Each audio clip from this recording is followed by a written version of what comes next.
Welcome, everybody, to Sippin and Shippin. I'm your host, Brian Weinstein. We'll be kicking it here every other Friday, quenching your thirst for an insider's take to enhance your customer experience. So grab your drink of choice, kick back, it's Sippin and Shippin time. All right, welcome, everybody, to another episode of Sippin and Shippin. I am your co-host, Brian Weinstein, and I'm here as I am every other Friday and some days in between with my co-host in crime, Caitlin Postal. Brian, we talked about this. It's Postel. Didn't I tell you that when I met you? Damn it, I can't, you know what? Okay, in fairness, it's been 4 years. Postel. Caitlin Postel, yes. No, in fairness to Brian, so I'm trying this new thing, Postel. So just so all of our listeners know, it's Caitlin Postel.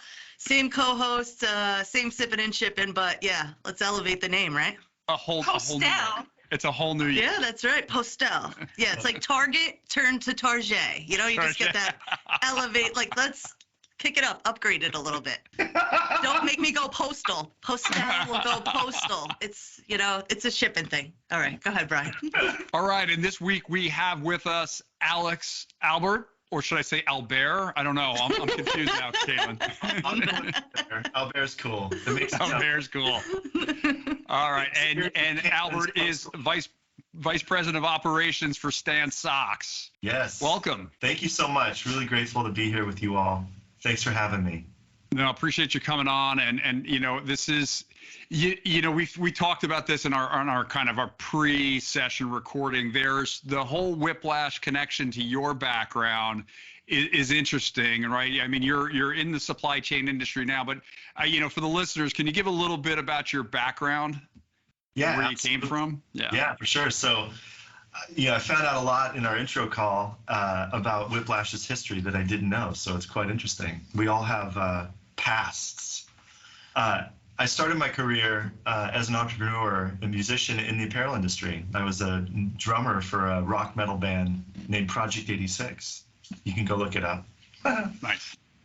And Nice. I built that band from the ground floor of my garage because I had a passion for playing music with three other members, to writing and recording 5 albums, touring and recording music videos. And we did a bunch of tours. We toured with like Seven Dust and POD and Linkin Park, all these big bands. It was super fun. It sounds awesome. Super fun. From bands to jamming out to Stan Socks. There's got to be more in between, Alex. There's got to be more in between. I know. I think what we should call this podcast is From Jammin' to Plannin'. Oh, yeah, there you go. Watch out, Tanya. He's coming for your job. I'm coming for the job. Really excited about this. Have at it. So Alex, nothing that you just described, by the way, immediately says, oh, that he must have gone into supply chain from there. This is true. So bands don't make money selling records. That's the problem. Right. They make money touring and selling merchandise. And so as any entrepreneur, I was the merch guy, right? And I managed all of the back end, merch to make sure we had merch for our tours. So, when we got dropped from our record label, we had 2 albums on Atlantic Records, which is a major record label. When we got dropped, I was like, what am I going to do? And so I pivoted and leveraged what I learned as an entrepreneur in the music industry, playing drums and, making merchandise for the band, to a second career in the apparel industry. Yeah, super interesting. So for those of you that don't know, kind of the tie-in there, similar to Alex, Whiplash was founded as a need to be able to sell merch. So one of the founders was a tour manager for Modest Mouse, and similar to you, Alex, he had to get in and figure out, okay, now we have all of this stuff. How are we we don't want to travel around with it, right? We don't want to tour with it. So what do we do? How do we sell it? How do we set up a Shopify? And then Whiplash was born, and then now Rider e-commerce by Whiplash.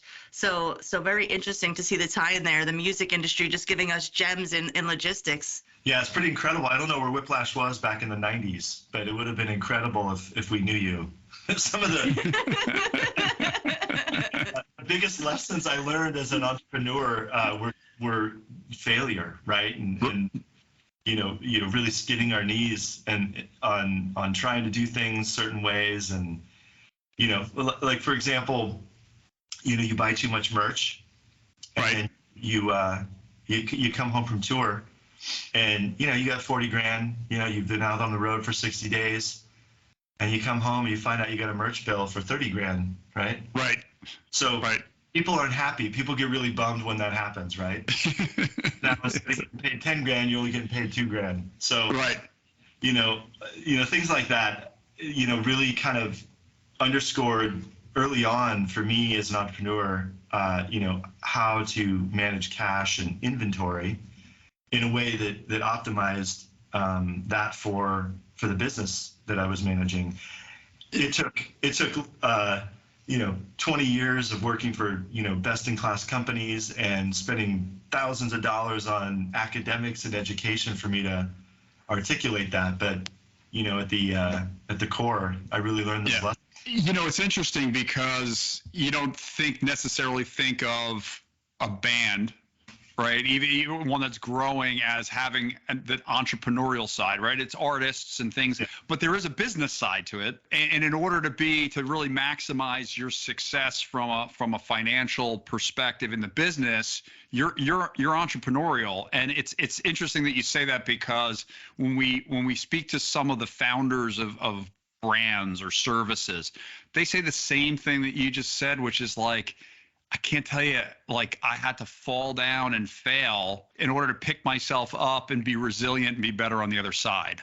100%. You couldn't explain that better. I mean, from my perspective, I learned coming out of that, I really learned the value of planning, right? You got to have good plans, right? I learned the value of like inventory versus cash and how you manage a small business supply chain to ensure that you don't spend too much money.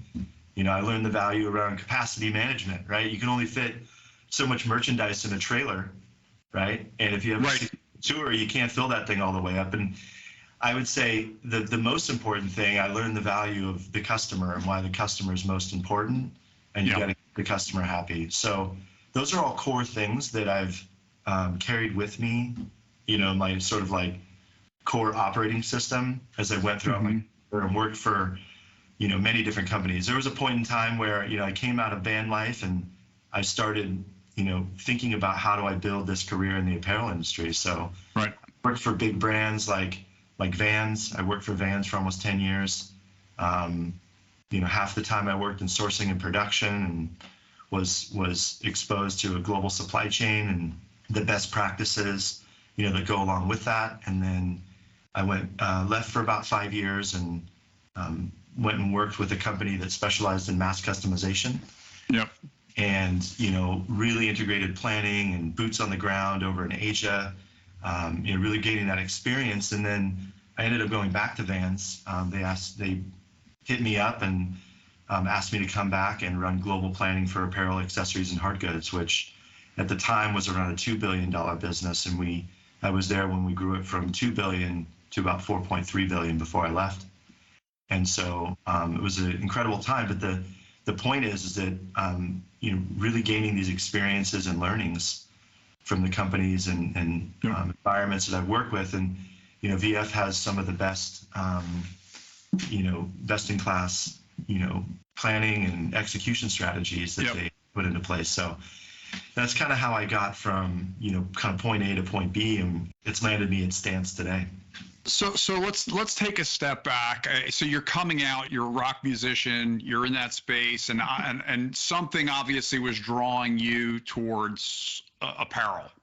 And getting into that space. And so where was your first, where were you looking first, or what were you trying to in your head? Because I think we all have our long-term pictures of what we want to be, especially when we're younger and coming out. Like what was it that you were looking to accomplish when you set out on a new career trajectory? I'm a big believer with starting with the end in mind, right? And so as I left the music world, and that sort of transition was very, very difficult. It's kind of setting down this passion for work, like you're passionate about the work you do, to kind of resetting and thinking about the long term. And so as I came out of that, I was like, okay, I had a good run at music and doing that as a job. and earning, making a living off of that, to saying, listen, all right, well, I'm going to go here now. And so I set a goal that I wanted to lead a supply chain on the executive level, Right. and I wanted to get an MBA from USC. Yeah. Those are kind of like my two goals. And so Nice. I, in the last 5 years, had been working hard all throughout that process to really get to that stage, and I accomplished both of those. So I was really, really grateful for that. Vans isn't too bad of a landing pad for a guy who's coming off a tour. I mean, Vans are pretty, right? Like skateboard, maybe it's just my perception of Vans. I love Vans. I actually have a pair on right now. But you spoke about service being like one of your pillars, service to the end user. When you were making that transition from Project 86 to Vans, what's a gem that you picked up there? You alluded to Vans as like one of the top folks, merchants that are able to execute their planning. Can you tell us a little bit about service at Vans? Yeah, absolutely. First off, Vans, it's an incredible brand. Steve Van Doren, just an incredible, individual. Had the opportunity to hang out with him a little bit while I was there, and just an amazing person. I worked in the operations area when I was there, and the operations team there and the leadership there were, just incredible group of people that came from a lot of background in CPG, right? Right. So for me, I didn't have a lot of experience in sales and operations planning and all of the nuances that went into, best-in-class supply chain planning. And so I kind of entered into that environment, leveraging the skills that I had, which was an expert understanding of how to manufacture apparel, the sourcing landscape, how it's planned and executed, and then brought that into the environment where I learned an enormous amount of best practice as it relates to planning. And so, as you think about companies, companies are not competing with companies. They're competing around supply chains. So you have supply chains competing around supply chains, right? You think of any analogy where there's a series of events that go into delivering a certain capability. It's not the capability that you're competing against, it's the process in which you get there. And so, one of the things that I learned at VF that was very integrated into everything that we do from a sales and operations planning perspective was what's called the supply chain triangle. Okay. And so you think about service, cost, and cash, right? And Right. You think about, hey, what is our target service level we're trying to achieve, from the brand or to the customer, whether that's fill rates or lead times or things that we're trying to do together. And then there's a cost of delivering that service, the logistics cost, the warehousing cost, the manufacturing cost, the purchasing cost. And then there's a component of this of like delivering that service requires cash, right? You have to buy inventory to be able to service customers, and that requires working capital. And so balancing those three elements was what's called the supply chain triangle, I would say, is one of the nuggets of, that I carried out of there and put into work, in the supply chains I work in today. Yeah, it's such a hard balancing act, and we see it now, especially with brands coming out of this 2 years and issues around supply chain. People are heavy with inventory. It's inventory bloat. What are you doing in your role today at Stance to find that balance and avoid that just piling of inventory? Yeah, this is a difficult challenge for not just for Stance, but for everyone. And Right. How you manage this has big implications on the balance sheet, right? Cash flow, all of that. So as I think about inventory, I think about Peter Drucker, and quote unquote, he had said, "You cannot manage what you cannot measure." Right. And I love that quote because it ties really into my approach or how I think about inventory management. As you're thinking about inventory, whether you're a small business or large business, depending upon, your go-to-market strategy, whatever your strategies are for how you're selling to customers, you have to have the appropriate process and the appropriate measurements in place to ensure that you understand what's happening as it's happening, right? And so there's a really great process, sales and operations planning process, or S&OP. There's, kind of an evolved process called IDP. And, it's really a review process that helps align supply and demand along a further out planning horizon, 18 months. Yep. And allows you to think about how do you balance supply and demand, and also thinking about how to bring new products to market or new product introduction. So I would say step one around how do you manage inventory is having a good process. And I think S&OP is a great way to bring visibility, bring consensus, and kind of leading into those parts of it. Alex, I was just going to ask you, so did the planning tools go, and I think, because I really do think there's a lot of brands out there right now that are suffering, and I'm wondering, did some of your planning tools sort of go out the window during the COVID supply chain issues? I would say yes and no. Okay. The volatility that we experienced was greater than any other time, at least in my work history, Yeah. Where things would stop and go, at the rate in which they did. If you recall, we had, we kind of came into 2020 out of 19. Yep. COVID hits, everything stops, in March, and then all of a sudden everything opens back up, and everybody's chasing.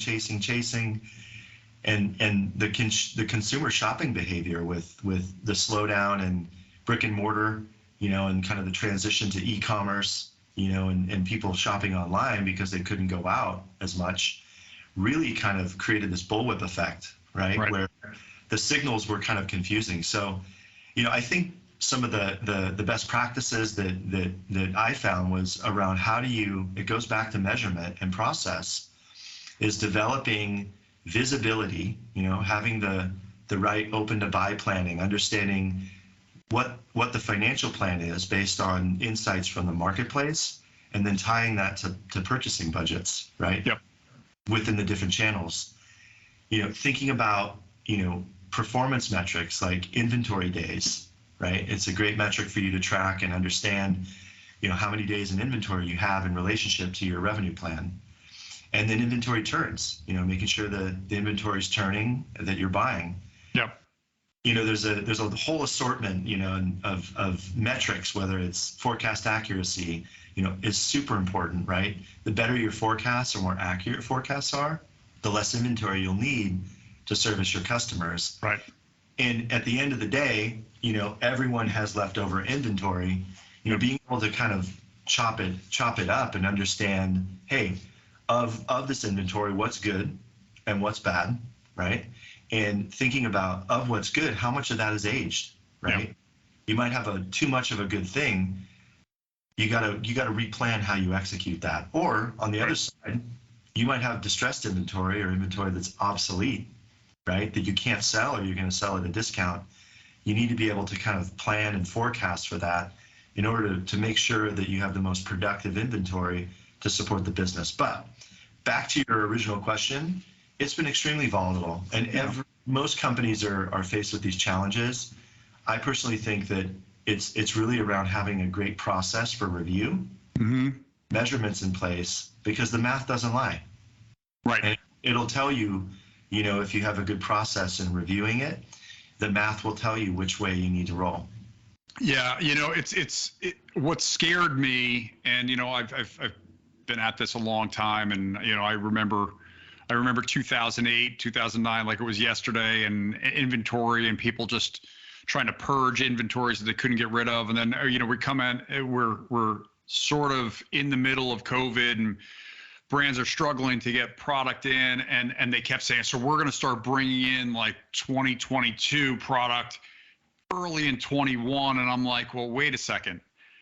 I personally, if I'm a brand, would rather have maybe not quite as much inventory as I wish I had than to catch yourself in a situation where you have too much, because, I've said this with Caitlin, and we've shared this on a few podcasts, where inventory kills. Yeah. Right. It's yeah. I want to quote our CFO, but I'm trying to remember what he said. He said, Oh my gosh. Now I'm curious. You have to remember it because now I'm curious. I remember this quote. It's something like, companies don't go out of business because they don't have the right marketing plan. They go out of business because they run out of cash. Right.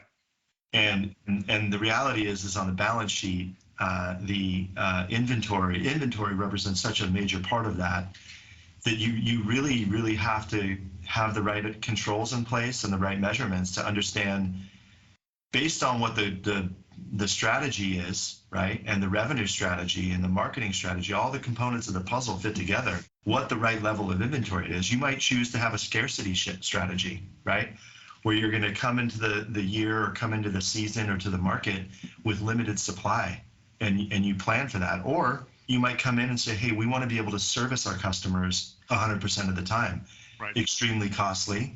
You have that abundant inventory availability, but that costs the company. And different models work differently. There's some companies, from what I've seen, that work, obviously more lean on inventory, and others that, more make to stock businesses that need to have inventory available for at-once business all the time. Yeah, and just being sensitive to how much you have. If you're a little bit more, I mean, look, in Stance socks, you have socks. You probably, if you get caught over ordering a little bit, can survive. But if you're fashion sensitive, seasonal, if you have expiration dates on your products and you're carrying a little bit more than you should season after season, it's going to really start to erode your bottom line pretty quickly. Yeah, 100%. Brian, you read my mind, Brian. I'm like thinking to myself, well, lucky for Stan, socks don't go out of style, right? Especially in the Northeast in January. So, yeah. Always a good thing.